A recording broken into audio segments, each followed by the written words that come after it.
Welcome in, everybody, to a Tuesday edition of Birds 365 here on JAKIB Sports. I'm your host, Zander Krause. That's my co-host, Johnny Mac, John McMullen, as we continue to move through the offseason here on a May 6th, a Tuesday edition. Johnny Mac, how you doing in this Tuesday morning, brother? I'm doing well. Getting through the offseason. Big scouting news in Eagles land. Losing Anthony Patch, the senior director of college scouting. Been here for 23 years. Yeah, it's a long time. Little bit of the weird little Chip Kelly era. He got fired for it's weird, right? Because now Chip's in where he went. He went to the Raiders, right? So now Chip Kelly's there. Yeah. Well, I don't think I and more to do with John Spytek. He and Anthony Patch worked together with the Eagles early days as scouts, so they know each other. He's the new GM, so I don't think it has much to do with Chip, who doesn't have the kind of power in Las Vegas as he once did in Philadelphia for a very brief period of time. That was like the Celtics jacking up 65 threes for Jeffrey Lurie, who ironically is a Celtics fan. He had that little brain fart where he went away from everything he knew for a very brief period, fired, a bunch of personnel people, let Chip have everything, and then fired Chip and went back to normal. That's why he's been with the team for 23 consecutive years, but he was actually fired for a brief layover in 2015 and I think 2016 it was. Yeah, he came back in 2016. So his role was he was the senior the college. What was he? The senior director of college scouting. Senior director of college scouting, which I guess means what? He manages pro days. He manages some, where the scouts are going. Charge of the college scouting department. So yeah, all the scouts he's in charge of all of them. So he had a big job. But I always say the advantage of the Eagles, they got a deep bench, as I say. When it comes to personnel, they have a much bigger personnel department than most teams. I wouldn't say, some teams, but some teams at penny pinch, I bring up Cleveland all the time. They got a big advantage over that. So they have a deep bench. And anybody who's watching the unscripted Eagles thing they put up, their unscripted show, kind of saw a bunch of them. They gave you a little clip of their Saturday, what they call passion meeting. Yeah. And you saw all the different people talking about different players. And you got to see a lot of them. You got to see Chuck Walls, who's the vice president of player personnel. You got to see Dave Caldwell, who is, the former GM in Jacksonville, who is a senior personnel director here. Matt Russell used to be the personnel guy in Denver. Saw him. Anthony spoke, I believe, in that. I believe Phil Baia did as well. Ryan Myers, who's the assistant director of college scouting. So he would be next in line if they wanted just to go with their in-house flow chart. But they have so many different guys. In charge, they got the two guys. Well, Dave Caldwell and Matt Russell are former, big time personnel people in the league, and they're advisors to Howie. They're called senior personnel directors. So they're sort of, they don't live here. Anthony didn't live here. Anthony lived in Washington State. And they advise from outside the building. Obviously they're inside the building on draft weekend. But the guys sort of that run the player personnel department, there's co-heads, and that's Chuck Walls and Alan Wolking. Those they run the whole personnel department. And then you have Brandon Hunt. You might remember him. That's the guy they got from Pittsburgh a couple years ago. He's the senior director of scouting. Then would be Anthony, I would say would be fourth or sixth, depending if you want to count Dave Caldwell and Matt Russell, which you probably should. And then it goes down to everybody else, the Phil Baez, who's director of player personnel, the Jeremy Grays, assistant director of player personnel, Ryan Myers, who I just said, and then the college scouts. And keep an eye. That's another guy you got to see speak, Lee D. Valerio, because he's the Southeast area scout, which, you know, you don't want to say that's the FCC. So you've seen the success, and that's where Alan came from, Alan Wolking, who is, again, vice president of player personnel. He was their Southeast area scout. So, anyway, yeah, they have a very, very deep bench. Yeah, sounds like it. I mean, you're rattling off names, that people, most people have never heard. I've heard of them because I do the show with you. But John, so his new title in Vegas is senior personnel executive.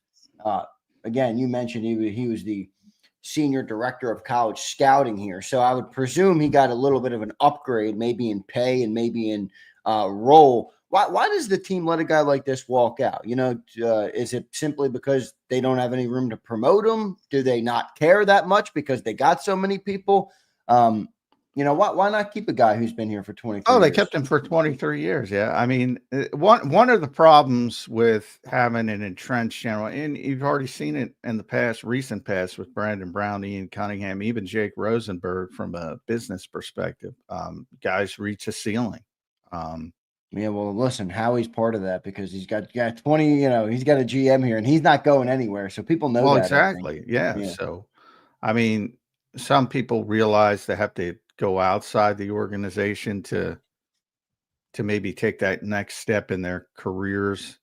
Now, with Anthony, I think he'd been here for so long. I'm not sure general managers is the ultimate end game, but John Spytek is his friend, so that's probably part of it. It is a promotion. He's getting more money, obviously. And then the Eagles didn't want to lose him. So, I mean, it's one of those things. And again, I used to explain this to Jody. Personnel people are a different calendar than players and coaches. So their contracts go from draft to draft. Right. And it's generally, so you'll see it all over the league in early May. Guys' contracts run out. They move around. It could be low level, could be higher level. But we talk about coaching contracts. I mean, we have no idea whose scouting contract is expiring, unless you have a deep personal relationship with the person and ask them. Right. And nobody's talking contracts and things like that, even in normal life. So a lot of guys, their contract just run. I have no idea if that's the case with Anthony. It's generally 2-3 years rollover. And if he didn't have another opportunity, he'd be here. The Eagles weren't looking. They were disappointed. They wanted to keep him. Right. But they also realize it's a promotion. He's closer to home. As I said, he lives in Washington State. So a lot easier to get to Vegas than, flying across country. So that's part of it. But yeah, I mean, it happens. Same thing with Brandon Brownie and Cunningham a couple years ago. With them, they have GM aspirations and they're younger and right. The Howie Roseman tree is getting pretty big out there, John. Oh, the Eagles tree is huge across the league, and it should be because I said there's two teams, Eagles and Ravens, that make the best personnel decisions pretty consistently. So, yeah, it's huge, and it's getting bigger. And, Alec Hallaby's probably going to be gone soon. He's already gotten a bunch of interviews. If they continue to have success, he's the assistant GM. I didn't even get into Alec and John Ferrari. Yeah, right. That's a whole different this is just the football. There could be more changes coming here too, right? In the front office. I mean, I think if I remember correctly, last year they announced a bunch in June, which lines up with what you say. The contracts go through draft to draft. So, you'll probably see some more potentially more changes. Maybe not, there will be. There'll be guys getting promoted. It might be Ryan Myers. He just might get promoted. They might go outside the organization. Right. They went outside the organization to get Brandon Hunt a couple years ago. But they do have a very deep bench. And they're prepared for this because they know they're going to lose guys. and they have, and there could be more. Anthony could be close with somebody whose contract expired. He might want to bring them over to Las Vegas. And that could be from scouts all the way down, all the way up to more senior people. But yeah, that's part of the just same with players. If you have success, people want to pilfer from you, and that translates to the front office as well. Yep, no doubt about it. It's part of being good. So if you'd rather not have people get poached, then your alternative is to stink out loud. That's not what we want or what the Eagles want. So this is part of their business. I want to welcome and thank everybody for being here this morning. All right, Anthony Patch is out. Thank you, Anthony Patch, for 23 great years in Philadelphia. He's been here through a lot. 22 and a half. Well, he's seen a lot in Philly, so I wonder. I'm sure he's got some stories to tell about the organization, maybe one day. But welcome, or congrats to Anthony Patch for getting the upgrade, moving on, and he is out of here again. Welcome everybody in. I want you to hit that like button this morning if you're enjoying the show. We're getting through our Eagles Daily segment here this morning, and then we got two great segments coming up, and then in hour number 2, we're going to have Devin Jackson from the Inquirer. Many of you guys remember Devin, I'm sure, if you listen every day. Devin came on pre-draft. He's the Philadelphia Inquirer's draft guy. He was out in Green Bay for the NFL draft. He does excellent work. So we'll get his take on the draft class coming up in hour number 2. And then we'll talk offense and defense here before Devin Jackson comes in. So we'll talk about that. John, some other Eagles daily updates I want to get to real quick. Our guy, Britton Covey, is gone. He signed with the Rams. Figured I'd say that because he's been a part of the team for the last few years. So Britton Covey is on the outs. I wonder if they use him in a different way than the Eagles did. Yeah, I don't know. We have to see if Britton's healthy. I was texting with him yesterday. I just to congratulate him, and just a great dude. I explained that injury a little bit.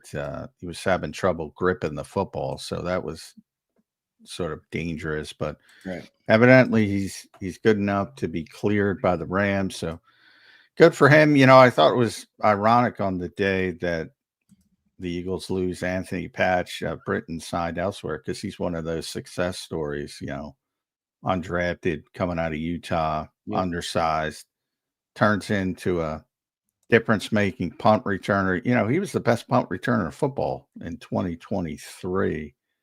And he was here for 3 years. Statistically, he was, but he didn't have any upside in terms of taking it to the house or anything, but he was consistent in getting yards. Well, he never got a touchdown. That always, but he led the league in 40+ returns that year. So that's I just meant you didn't have the upside. Like, you didn't have the potential for the breakaway. Maybe you weren't looking for that. Maybe Britton was. Well, that's what I'm saying. He had more breakaway. See, I disagree with that. He had more breakaway punt returns than anybody else. 40+ punt returns than anybody else in the NFL that year. So that's big. That's big play. That's breakaway play. Now, did he get the touchdown? People are going to say touchdowns. Well, if you have one touchdown and average 10 yards of return versus 5 40-yard punt returns and average over 14 a return, I don't know. It's pretty good. Yeah. No offense to you, Zander, but that's nitpicking. When you lead the NFL, and he was second in average. No offense taken, John. It's all good. It's all good. I was never that high on Britton Covey. He was second in the NFL in average. He was first in punt return yardage. He was first in explosive punt returns. And by the way, I've heard Nick Sirianni say this multiple times. We'll be good without Britton Covey. Yes or no? Well, you'll be good without any punt returner in the history of the game. You'll be good without Devin Hester. He's in the Hall of Fame now, and maybe the best returner of all time. Nobody needs a great punt returner or kick returner. The Eagles won a Super Bowl. Does anybody remember who their kick returner was? No. Well, I wonder if the Rams use him differently, because I do think he had the chance to kind of contribute on the offense as a receiver. Now, the Eagles never really gave him that chance. There were some limited moments, but I think I could kind of see McVay liking him and using him in the offense a little bit more than just as a punt returner. Well, he it's interesting. That's part of the problem. I mean, one of the reasons he didn't get drafted. So I was talking about Anthony Patch and the college scouting department finding him. They didn't find Britton Covey. He was an All-American. He was the best punt returner in college. Him or Marcus Jones, that kid from New England. He led Utah in receiving, I don't know, 3-4 years, but he's tiny. That's why he didn't get drafted. And that showed up because last year he was developing into a bigger role. And they gave him the football in that one game where he had 5 or 6 receptions, something like that. And he got hurt. I mean, he is, we talk about undersized all the time. We talk about, is Makuba undersized? Is Nolan Smith? I mean, it's like become the new hot word, undersized. there are levels to undersized, and Britton is just outrageously undersized for the NFL. And he got hurt. So I don't know if he's going to turn into anything as a receiver, although he's a very good route runner. He can get open, as he showed in limited opportunities, but I just don't know if he can take the pounding, to be honest. So, I mean, he's going to have to win their punt return job to make the team, I think. And, if he's healthy, he's probably going to win their punt return job. Because there aren't too many punt returners better than he is. Yeah, there you go, Britton Covey. Maybe I slighted him. Sorry, Britton. We appreciate what you did for us here in Philly, brother. 3 years. The 5'6" frame just throws me off. But you're right. The production was there for sure. I take back any hate that was sent toward Britton Covey. 3 years, 3 playoff appearances. Everybody gives Jalen credit, so I'm going to give Britton credit. Right, 3 years, whatever. Three playoff appearances, 2 NFC championships, 1 Super Bowl championship. There you go. He'll always be a Super Bowl. He'll always be a Super Bowl champion. He could end up in the Eagles Ring of Honor one day. No, I'm kidding. JH checks in the fullback. This is my next topic. JH, thank you very much. John Jeffrey Lurie speaking yesterday on WIP. The fullback is back. Is that Ben Van Sumeren? What do we think of this coming back? And by the way, does it signal what the offense might look like in 25? Many wondered, hey, will they try and get better in the passing game? They were 29th last year. Nick Sirianni famously says, you don't want to be bottom 5 in anything. Well, the owner's talking about bringing back a fullback, baby. They got him. They got Harrison Bryant. They got a couple of options there at fullback. What do you think of that? Harrison Bryant listener excited. Yeah, well, they were starting to use it when Ben got hurt, and it was very successful for them, and very limited time. But every time Ben would go out there, he'd open these huge holes. With the help of the offensive line, obviously, but it's just an extra layer. And he was doing really well. Then he got hurt in practice leading up, I believe, to the Baltimore game. So, I mean, he's going to be the fullback. We'll see how much they use it. If you go back to last year, Kyle Juszczyk was a high point, and he's a different type of fullback. He's not a traditional fullback. He's more of a receiving type H-back, 537 snaps. So he's number 1, and I think you can take him out because he's not a real fullback. So then the biggest real fullback, I would say, would be Patrick Ricard in Baltimore, at least from what people think of fullback, old school fullback. And obviously they led the NFL in rushing. The Eagles ran for, I believe, the 6th most rushing yards in NFL history. And they were number 2 in the NFL because Baltimore was number 1. Which is crazy if you think about that. But yeah, it's really crazy. So, it can help. But I think that's your complete upside, 495 offensive snaps. No way you're getting above that. And I would say no way you're getting the 495. No freaking way. So after you go Ricard, then it goes down to Alex Ingold of Miami with 337. Are you getting to that? Yeah, I find that hard to believe too. I think if you see it, there were only 1, 2, 3, 4, 5, 8 fullbacks last year in the NFL. So that's what Jeffrey was talking about, trying to revive what essentially is a dormant position. And I think they'll use it more, 270 offensive snaps if you're healthy for 17 games. I think that's probably your upside. But it's another little layer. And, something unfortunately we're going to have to get back into because it's coming up is the spring NFL meeting. And all indications are they are going to ban pushing. They're going to reword the thing, and they're going to ban push. When is that meeting? May 20th and 21st, I think. All indications they're going to rework it, and ultimately it's going to get through. And pushing's going to be out of the game. So you have to start thinking about different ways. And I imagine the fullback is part of that as well. But I've said it pretty consistently.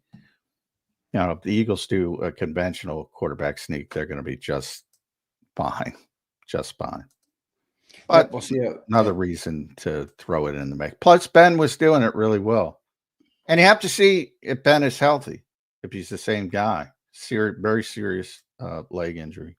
So have to all that back. Johnny Mac, last piece of business here. Then we'll dive into some offensive talk and some defensive talk before we get Devin Jackson up in hour number 2. Appreciate everybody being here. One more super chat. Let me read it real quick. Jason 18, thank you, brother. Hit the like button, family. Morning Z and J Mac. Good morning, brother. Hit that like button.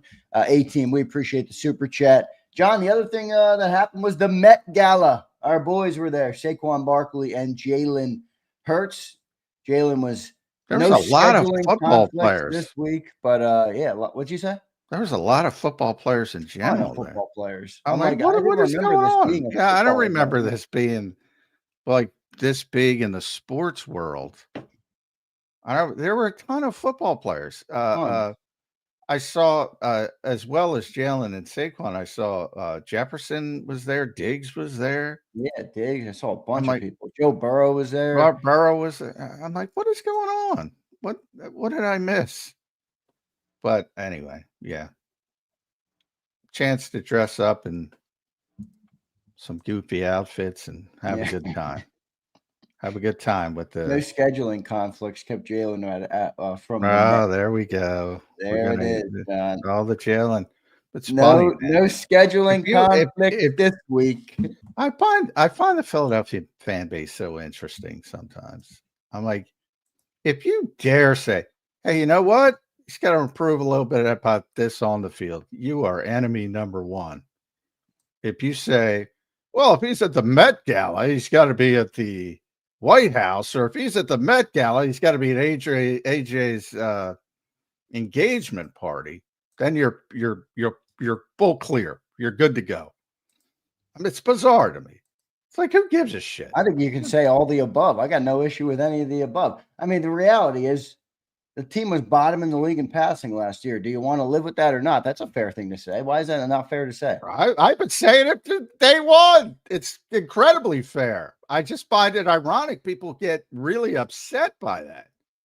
And in the case of stuff that they shouldn't be upset by, like people's personal lives, unless they're doing something illegal, as happened in Baltimore recently, or allegedly. The Met Gala and somebody's engagement party is not, it's not relevant. That's all I'm saying. King Hurts, baby. King Hurts rolling up to the Met. No, I thought they looked good. It was cool to see him out there. Saquon was there as well. So for Eagles news, a lot of people are like, second time Saquon got invited. This is my favorite comment of the day on the Met Gala. Cody K says, "What the F is the Met Gala?" Yeah, it's for the Cody, I appreciate that comment right there. I appreciate that comment. The big stupid ass thing is really what it is. Bunch of celebrities get together. Yeah, bunch of rich celebrities get together and dress up and wine and dine each other. It's regarded. It's for the Metropolitan Museum of Art, so you got to be high cultured in Manhattan. It's a fundraiser, but it's considered to be like the events of the year for fashion. That's what it's considered. So that's why you see all these goofballs wearing these outrageous, goofy outfits. But anyway, yeah, it's basically a chance for people to gush over celebrities as if they need another opportunity to do that. Yeah, seriously, I'm done with that. But Saquon, real quick, Saquon he was invited before when he was in. I do think this about Saquon. He doesn't miss the Giants, but he misses New York. He likes New York. You think so? You mean just like the hype and the the other stuff, the Met Gala stuff. That's right. Yeah, right. I can see that. He's always back in New York. Well, New York is. I mean, look, listen. New York is a beacon for many people across the world, to go to. So I can understand that. I'd have no problem with that. Saquon likes the show. That's all good for me. So Johnny Mac saying Saquon does miss New York. I can see that.